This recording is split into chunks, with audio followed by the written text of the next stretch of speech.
Chegamos ao penúltimo episódio da série que conta a vida do Chespirito, a série que conta a vida de Roberto Gomes Bolanhos, só que agora a gente está num momento muito crucial da história.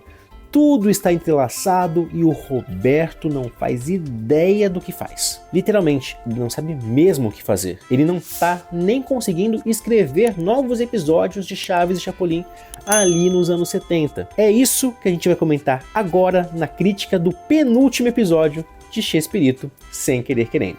Vem comigo!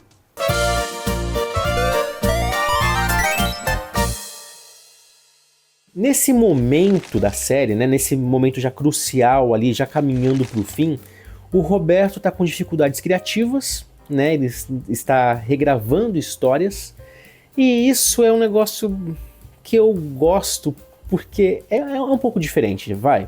Nunca tinha sido abordado em nada que seja oficial de Chaves, Chapolin, ou que seja do Roberto, a questão dos remakes, a questão do Roberto regravar diversas histórias, ou de mexer só um pouquinho no roteiro e gravar de novo, né, de um pouquinho diferente, né? E nós somos jogados nesse balaio, né, do Roberto não conseguindo desenvolver seus próprios personagens, dele não conseguir se conectar com as histórias desses personagens que ele já escreve, e aquele mesmo paralelo de sempre, dele se distanciando da Graciela, da esposa dele.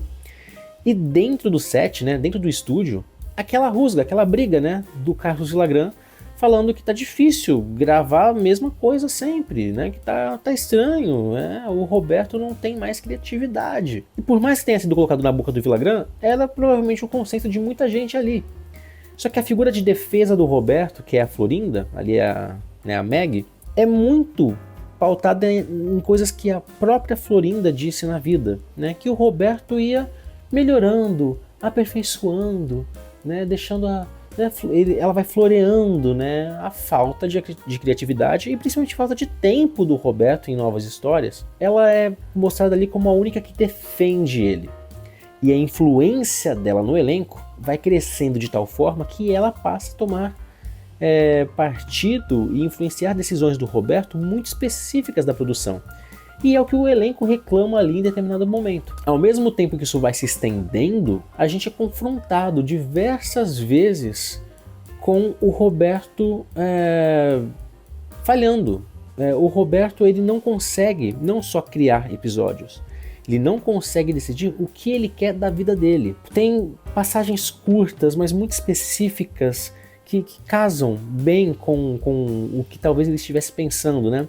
A filha mais velha do Roberto tá namorando, né? Tem um pretendente, vai casar e tudo mais, ou algo assim. E a mãe dela, né, a esposa do Roberto, tá dando o conselho, né? Case-se com aquela pessoa que você vai passar o resto da sua vida, né? Ame aquela pessoa que você quer estar ao lado para sempre. E o Roberto presente ali em dúvida, porque ele não sabe o que ele quer, né?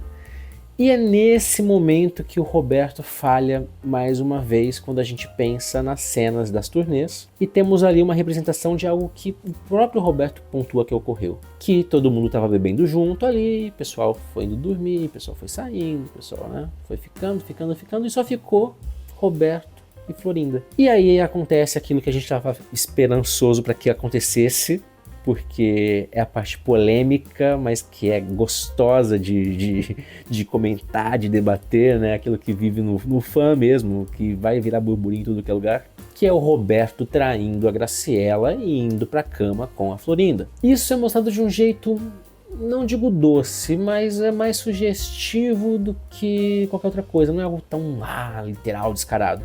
O máximo que a gente tem é o Roberto ali no decote da Florinda já, né, preparando o bote, né? E tudo isso é mostrado de um jeito tão calmo, tão tranquilo, porque a gente tem uma chamada telefônica ali interna no hotel, né? A Florinda ligando pro Roberto. Claro, ok, aqui a série coloca como se ela tivesse tomado a iniciativa.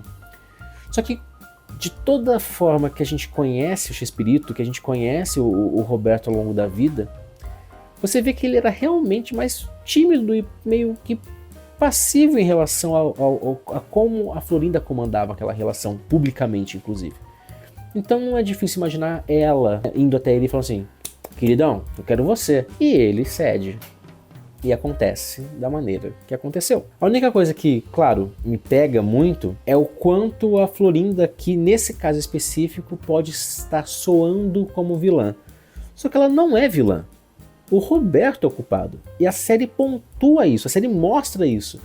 Só que como o Roberto ele é impotente, aparentemente impotente com o próprio elenco e impotente para assumir decisões, para assumir erros, para assumir o que ele quer da vida, que a gente tem a visão distorcida de que é ela que é o problema. E não, ela é muito decidida. Decidida, e ele também se afasta rapidamente, né? E as coisas vão avançando, avançando, avançando, e a gente tem aquela retomada de todo aquele bloco de Acapulco, com todas as intercorrências, todos os problemas dessas relações, Florinda e Henrique Segoviano, Roberto e Graciela, acontecendo ali. Então a gente tem pequenos trechos das cenas de 78 que já tinham sido mostradas, cronologicamente agora, com mais algumas pontas soltas que devem ficar para o último episódio, mas tudo sendo colocado, e a gente vai entendendo melhor o drama. Quando a gente tem a Florinda falando assim, Roberto, decide o que você quer, porque eu já decidi, e ela joga a aliança fora.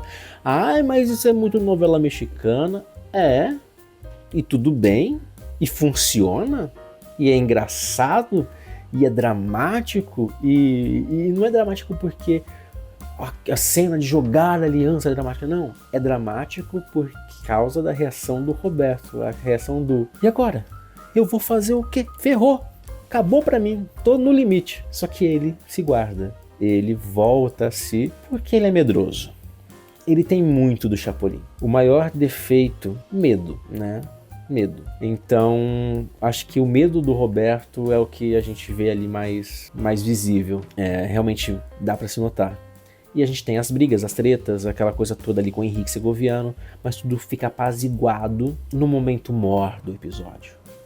No momento mais bacana, naquele momento que tudo precisa se encaixar. E é Boa Noite, Vizinhança. Quantas vezes, como agora, la reunião. É uma recriação rápida do clipe, agradável, e fecha bem o que o episódio quer passar. Ou seja, temos as duas famílias do Roberto, né? A família da TV e a família da vida real, a esposa e os filhos ali assistindo. A gente tem o presente, o remorso do passado e o futuro que o aguarda. E acho que nada é mais simbólico do que o final do episódio em que todo mundo está indo embora de Acapulco. Então a Florinda vai com o Henrique, o elenco tudo vai embora, a família vai de van e o Roberto fica sozinho no hotel. É um contraponto muito bom com a série, quando o Chaves fica sozinho na vila e todo mundo vai para Acapulco. É meio que uma situação inversa. Todo mundo está voltando para a vida real e o Roberto está num campo que ele não sabe qual é. Se é o mundo da fantasia, se é da inércia, se é do anseio por algo novo que depende dele, mas que ele deixaria muita coisa para trás. E a Florinda deixa claro para ele, né, que ele precisa tomar uma decisão. E ele fala para ela, lá na frente, que quando ele voltar, ele vai ter uma decisão. Tem alguns momentos que eu acho um pouco estranhos, como a escalação do marido da Maria Antonieta ali. O Gabriel não era tão velho assim e não tinha nenhuma característica física daquele jeito. Então, tipo assim, é destoante. É destoante porque não parece um casal apaixonado. Parece uma caricatura. Então acho que o ator ali foi mal escalado. Enquanto a Maria tá ótima, né? E a gente tem essas mini fofocas, né? Ela vendo ali, a Florinda saindo ali do quarto do hotel e tal. E o Roberto tava ali, estranho, né? E também temos esse paralelo, pouco depois, em Acapulco, que a Graciela sabe que o casamento acabou. A Graciela sabe que não tem mais nada ali. Ela sabe que não tem mais nada ali. A Graciela vê aquilo, encara a praia e começa a chorar. E a Maria consola ela. De novo, alguém vai falar assim, mas é dramalhão. Não é dramalhão. É cinema. É bem feito. E naquele exato momento, a Graciela, pra mim, era o ser humano que eu mais me preocupava ali naquele contexto, muito mais que Roberto e qualquer um do elenco. Ah, mas estão valorizando muito a Graciela. Porque na vida do Roberto, a Graciela foi importante. Sim, a série tem a visão dos filhos. Sim, mas ela é factual do sentimento. E é o que interessa ali pra gente. O Roberto, daquele momento em diante, é outro Roberto. O Roberto que a gente conhece, o Roberto que a gente aprendeu a amar, o Chespirito que a gente se diverte, o Chespirito que a gente admira, foi o Chespirito que viveu com a Graciela. O Chespirito de 80 pra frente, 79 pra frente, é um Chespirito que sim criou muita coisa, mas que pra mim parecia mais acomodado e parecia principalmente dependente da visão da Florinda. Então, eu, como espectador, me coloquei ali em frente à Graciela, pontuando, caramba, ela sabe o que vai acontecer. E você torce por ela, você quer muito que o Roberto não faça aquilo, que ele não escolha a Florinda, que ele não escolha a tentação, que ele não escolha, até mesmo que ele não escolha os sentimentos que ele sentia genuinamente, porque ele amava a Florinda. Mas que dói, porque se a gente olha em retrospecto, tudo que veio depois de 79, na carreira e na vida pessoal, o Roberto passou a viver numa redoma. Então quando alguém fala assim, pô, mas não seria legal uma segunda temporada? Acho que não. Ok, aconteceu muita coisa na carreira dele. É terremoto, é peça de teatro, é o chaveco, é livro, é a outra peça, e tudo até a morte, mas não é interessante de ser visto numa tela grande ou no streaming, que seja. Porque o Roberto vivia numa redoma. O Roberto vivia sempre com a Florinda grudada com ele. E se afastou muito dos demais. Então, quando eu vejo a Graciela chorando naquela areia da praia, eu penso que é ali que a gente está se despedindo do Roberto também. A gente está se despedindo de tudo aquilo que a gente mais admira, de tudo aquilo que a gente mais ama no Roberto. Porque é a partir dali que ele vai falhar mais como pai, como profissional, como colega, como família, e passa a ser outra coisa, né? Passa a ser um Chespirito com menos brilho, eu acredito. E essa é a minha visão nesse episódio. Você concorda comigo? Discorda de mim? Fala aqui nos comentários. Eu não falei minha nota ainda, né?